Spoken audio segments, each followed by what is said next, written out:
Hello everyone, myself Magesharan. So this is my task 6 at Need Data for my data science internship.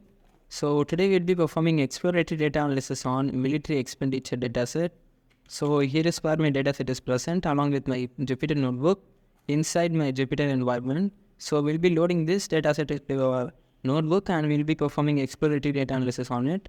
So first I'm importing all the necessary packages, which is pandas for data manipulation and analysis, and random module for generating random values, and these two for visualization purpose, and these two lines is for ignoring all the warnings that my output throws. So first I'm importing them. So after that, using the read underscore CSV function under the pandas, I am loading my data set inside the variable df. So df is my data set variable.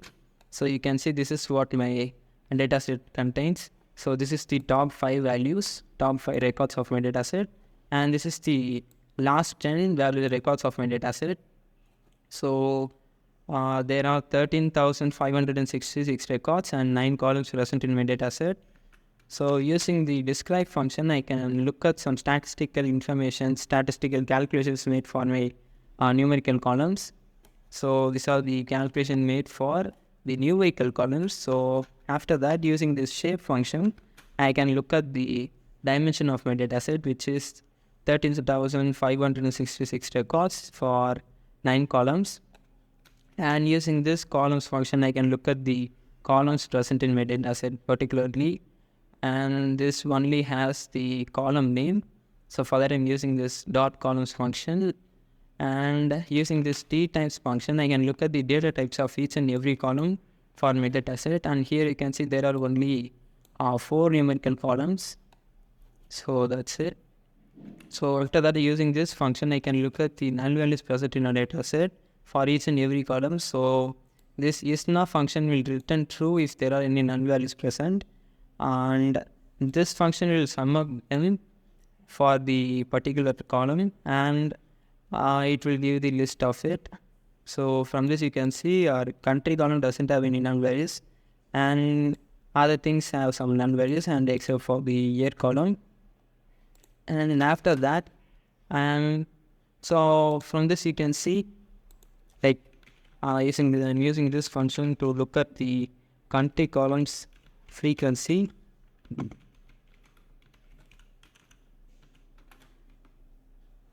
So from this you can see that Afghanistan has 51 records, and from Norway there are 51. So basically there are 51 records from each and every country. So to list the number of countries, I'm using this function. So first I'm selecting the column, and using this function I'm taking the unique values alone. So only one country name is taken when using this function, and after that I'm converting it into a list data type, and I'm storing them under the variable countries. So this is it. So these are the countries present, and using this length function, I can look at the length of my countries variable. So from this you can understand there are 266 countries, unique countries, and in that you can see the world is also included. And after that, so this is something, using this method also you can convert them into a list. And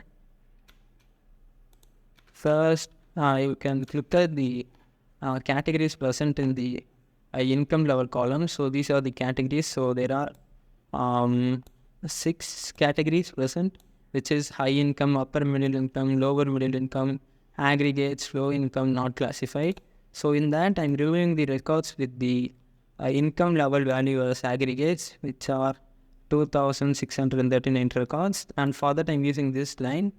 So first I'm selecting my data set, which is the raw one, and using this function, which is .loc, I need to mention the rows and columns. So the first part specifies the rows, and the second part specifies the column.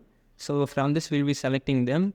So this means all the columns are selected, and we are slicing the rows with this one, where the data set records whose income column is not equal to aggregates, those are selected, meaning the records with the aggregate value for the income column is avoided, which is neglected, and that information is stored under the variable RS.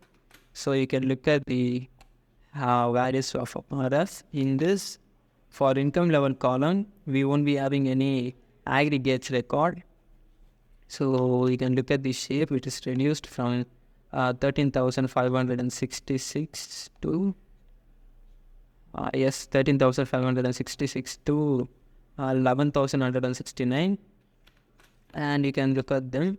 And for the income level, there are only 5 categories now. And now only we are performing our visualization. First, I'm plotting a graph for military spending around the world. So I'm plotting this line graph, and for that, this line will be included to form the base for our graph.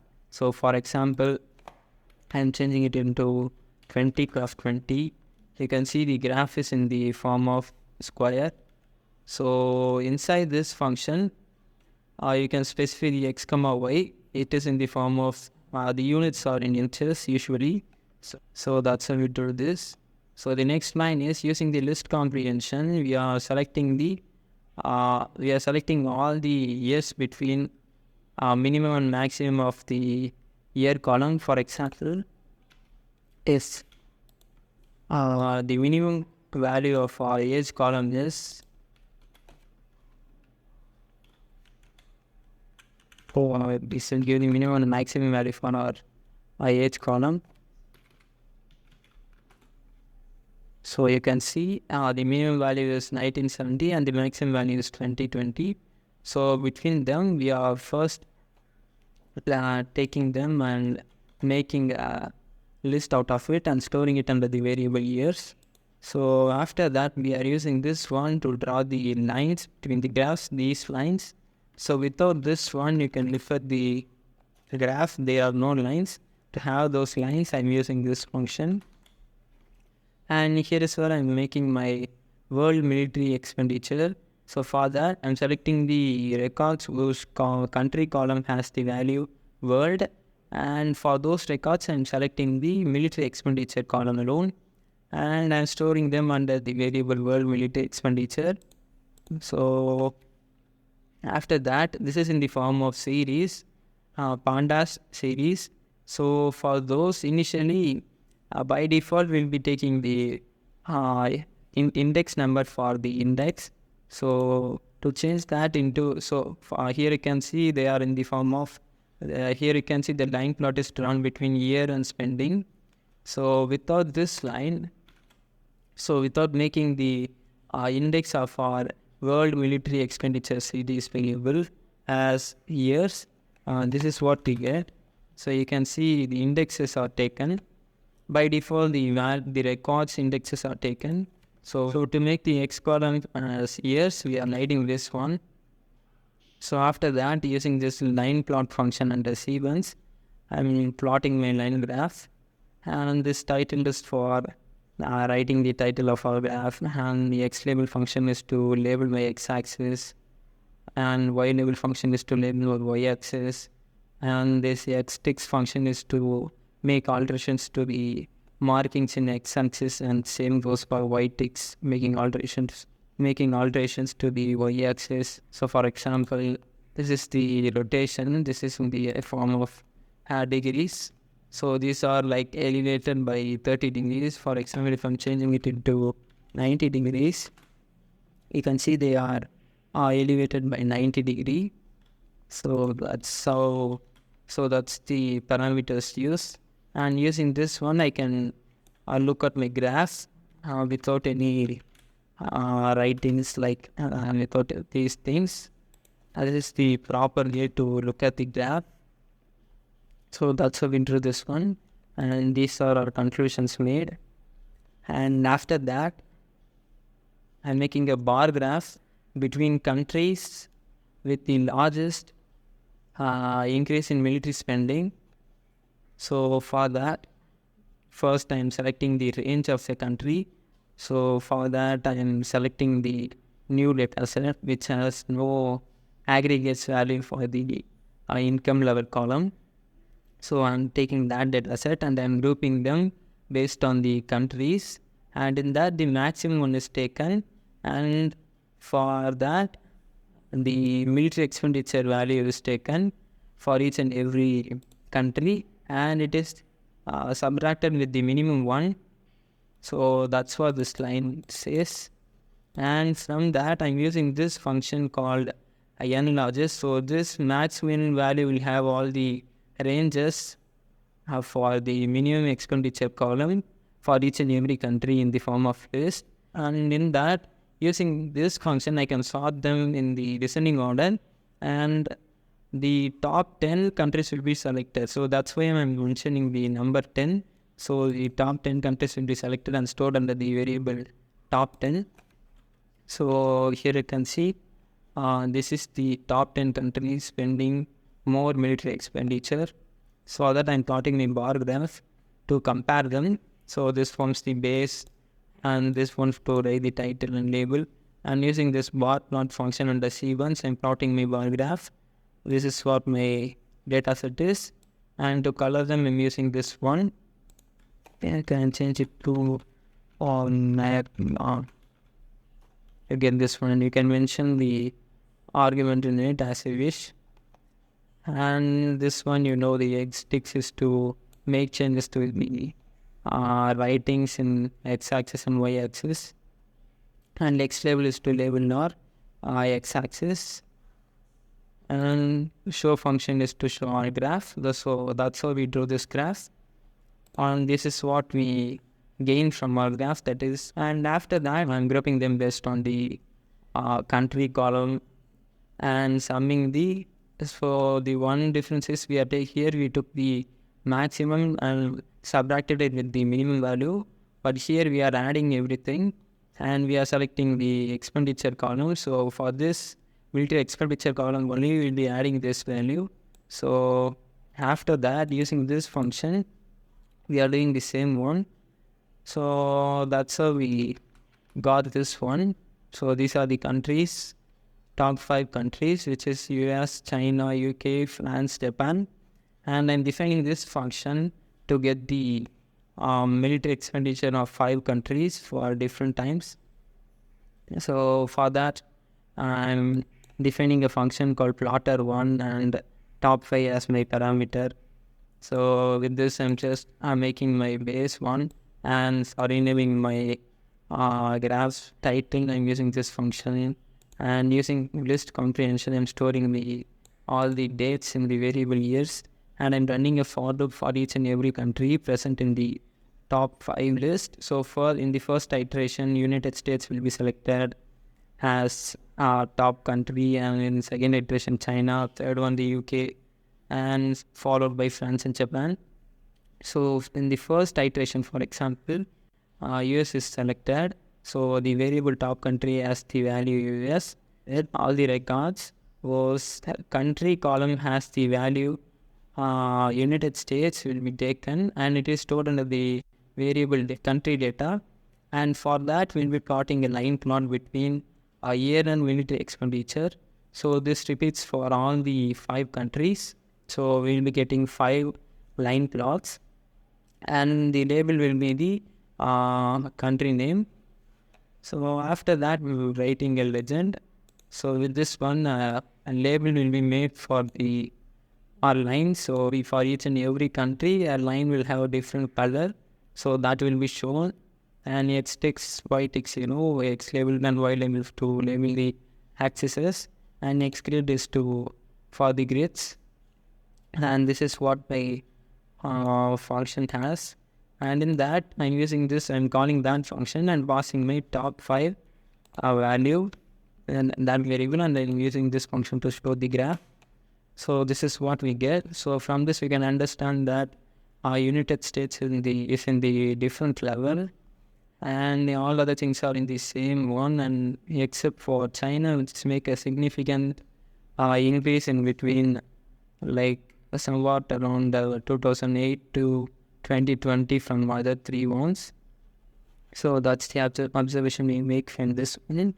And we are drawing a same graph, same concept, but this time we are plotting for the lowest military spending. So this is for top 5 countries. Now we are drawing for the last 5 countries. So everything is same.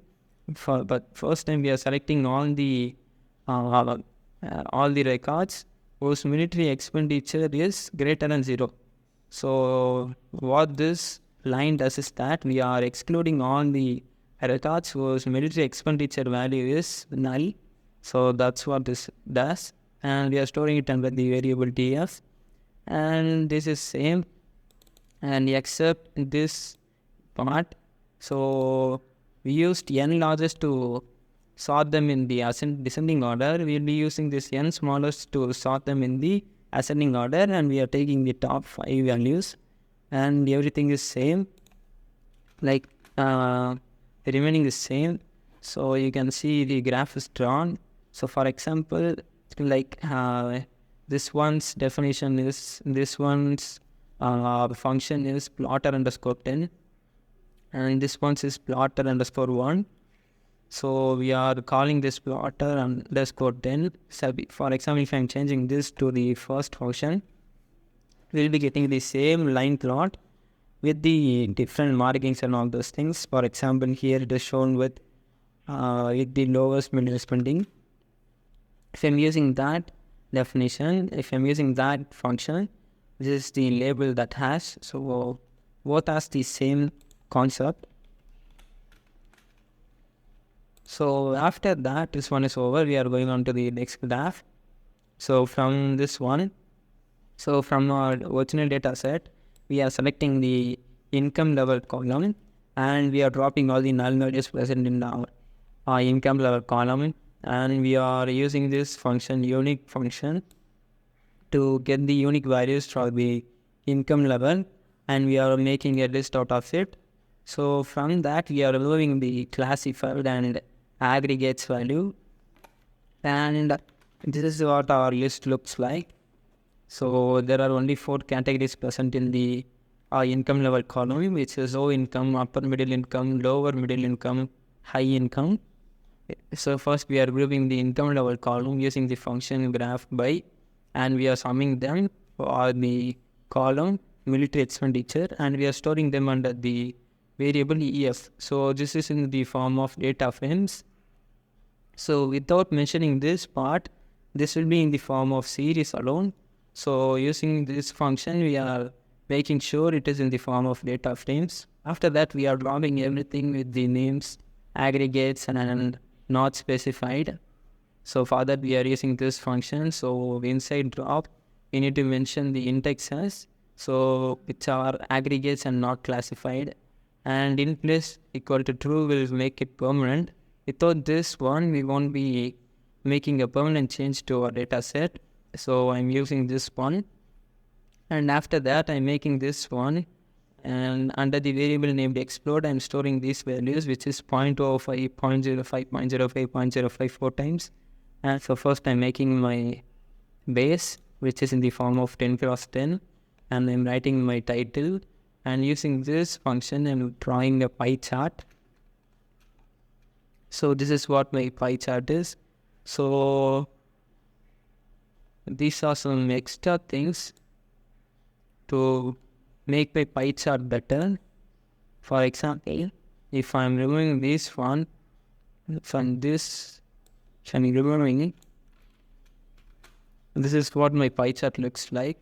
Using this plt.show function to show my plot, and after that we are plotting a graph for military expenditure for the percentage of general government expenditure for countries with different income levels. So we have taken 4 income levels, which are high income level, upper middle income levels, and lower middle income level, low income level. So for drawing this line plot, this is what we have done. First I'm defining a variable called df underscore update, and in that from our original raw data set, I'm selecting the country column, where I'm using this is in function to select only the selector, and it will be stored in df underscore update. Even in that, I'm using this function to select the columns alone, and I'm selecting all the records, and the columns are country, year, military expenditure, which is in the percentage of general government expenditure. I'm only selecting these columns and storing it under the name df underscore update. So we are updating our data set. So for this, I'm writing a function called plotter underscore 3. Inside that, I'm passing the parameter as income underscore level.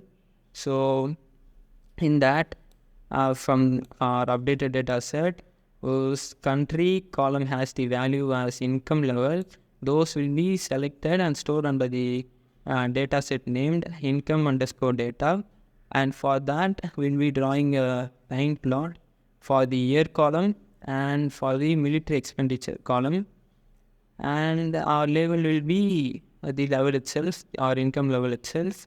So this is what the function is all about. These general things are days, which is in the form of 20 cross 10, and our title and our X and Y levels and our grades. And here I'm using them. And here is where I'm calling this function, and this is what we get. So that's it. So this is the end of our task 6, which is exploratory data analysis for military expenditure data set. Thank you for listening. Thank you.